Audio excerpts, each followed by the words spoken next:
Un gérant, trois questions dans Direct Gestion, comme tous les matins pendant 5 minutes. On reçoit un gérant ce matin, c'est Mathieu Bailly d'Octo-AM qui nous accompagne. Bonjour Mathieu. Bonjour Fabrice. Alors on va vous demander ces fameuses trois questions. La première, Ouais. de vous présenter et de présenter la société Octo-AM. Donc Mathieu Bailly, j'ai monté la société Octo-AM il y a 3 ans, en fait dans le prolongement du groupe Octo, qui est spécialiste sur le crédit et les obligations depuis à peu près 25 ans.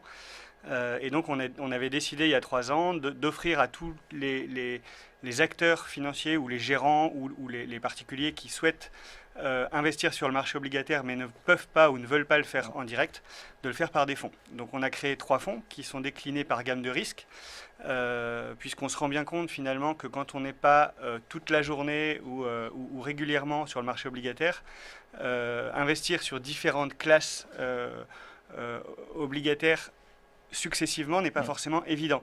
On se rend bien compte qu'en début d'année, fallait avoir des souverains, puisque dans l'attente du QE, les obligations d'État ont beaucoup monté.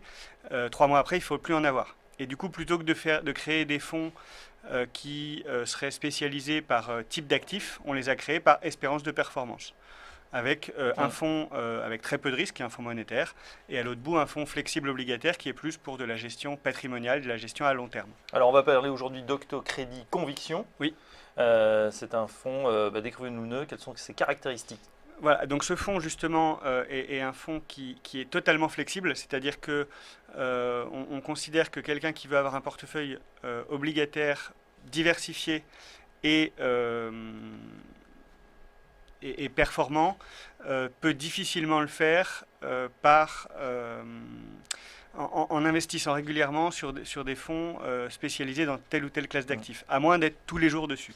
Et donc ce fonds peut investir à la fois dans les obligations d'État, dans les obligations d'entreprise, dans les obligations d'entreprise très risquées, ce qu'on appelle le high yield, dans les convertibles un petit peu, ou dans la trésorerie. Et évidemment, plus on prend normalement de risques, quand on voit des notes en A, BBB+, BBB, etc., plus le rendement normalement est important, le risque également. Voilà, plus le rendement augmente. Pour donner un ordre d'idée, aujourd'hui, le taux moyen européen, alors si on le pondère par l'importance des pays, on va dire qu'on est autour de 1,10 à peu près. Sur 10 ans. Sur 10 ans. C'est-à-dire que malgré le fait qu'on ait dit oui, les taux ont beaucoup monté, d'un point de vue économique ou d'un point de vue d'une banque centrale, entre qu'on soit à 0,5 ou 1, on peut considérer que l'impact est assez faible. Ça a eu un impact sur les portefeuilles, mais assez faible. Sur des titres haut rendement, donc dont la notation est en dessous de BBB-, on peut arriver entre 4 et 7% de rendement aujourd'hui. Et donc la composante crédit, c'est-à-dire la composante entreprise, est très forte par rapport à la composante souverain qui ne pèse que pour 1%. D'accord, et donc dans Conviction, Octo Crédit Conviction, pardon, eh bien vous panachez du coup de ces différentes maturités et ces natures finalement d'obligations. C'est ça, c'est-à-dire qu'en début d'année, dans l'attente du QE, on avait décidé d'avoir une poche significative d'obligations d'État longues, se disant que beaucoup d'acteurs allaient se positionner dans l'attente de ce QE. Une fois le QE annoncé, on a eu plutôt tendance à les vendre. Parce que c'est toujours pareil, les marchés ils attendent la nouvelle, une fois que la nouvelle arrive, ils débouclent leur position. Et donc on s'est repositionné d'une part en trésorerie. Aujourd'hui on a une poche de 25% de trésorerie. Souvent, une fois que la nouvelle est arrivée, justement, il y a des écartements. L'été est assez peu porteur en général depuis 3-4 ans.